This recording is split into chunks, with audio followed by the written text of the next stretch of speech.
안녕하세요. 예사부의 성형외과 전문의 이혜진입니다. 오늘은 상담 오시는 분들이 많이 궁금해하는 코의 어떤 해부학적 구조에 대해서 얘기를 하려고 합니다.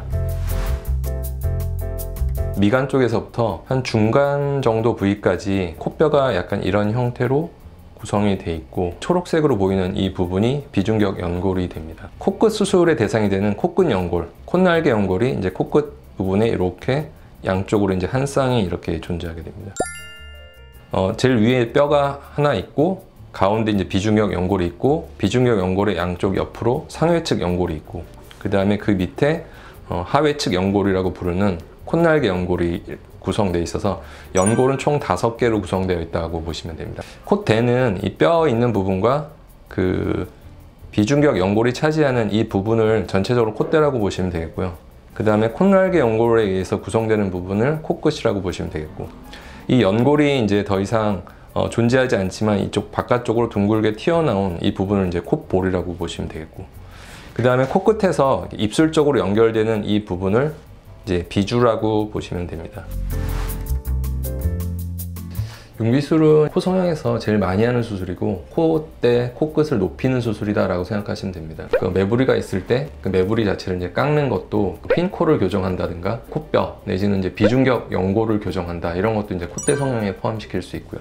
그에 반해서 이제 뭐 코끝에 문제가 집중된 뭐 들창코라든가 화살코, 구축코, 복코 이런 경우는 주로 이제 코끝의 문제를 얘기하는 거고, 문제를 개선하는 수술은 이제 코끝 성형이다 라고 생각하시면 되죠. 개방과 비개방은 이제 가장 큰 차이가 그 여기 비주라고 불리는 부분에 팽으로 절개가 있느냐 없느냐, 그걸로 이제 구분할 수 있거든요. 가장 큰 환자분이 느끼는 차이는 보이는 부분에 흉이 있느냐 없느냐로 구분한다고 보시면 돼요.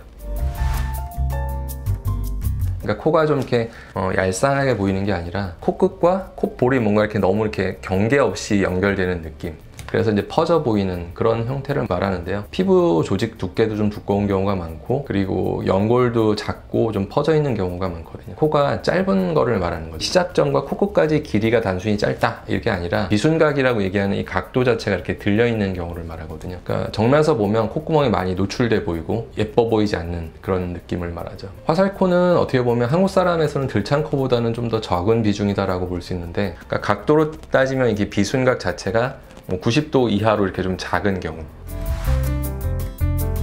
보통 이제 보형물은 코 성형할 때 주로 이제 콧대에다 사용하게 되는데, 이제 낮은 코를 높일 때 부족한 부분을 채우기 위해서 사용하는 어떤 인공 물질이거든요. 대표적인 거는 이제 실리콘, 고어텍스, 그 다음에 실리콘과 고어텍스를 이렇게 약간 붙여놓은 재료, 그런 게 주로 이제 사용이 되고, 그 다음에 자가 조직을 이제 코에서 쓰는 거는 대표적인 게 연골이죠. 연골은 뭐 귀연골, 비중격 연골, 뭐 늑연골 이런 재료가 있고, 그 진피 같은 경우를 이제 뭐 엉덩이라든가 뭐 이런 두툼한 부분에서 떼서 그거를 이제 콧대나 코끝에 쓰는 경우, 진피만큼의 두께가 필요하지 않을 때는 근막을 떼서 사용하는 경우도 있어요. 그런 것도 이제 자가 조직의 일종이죠.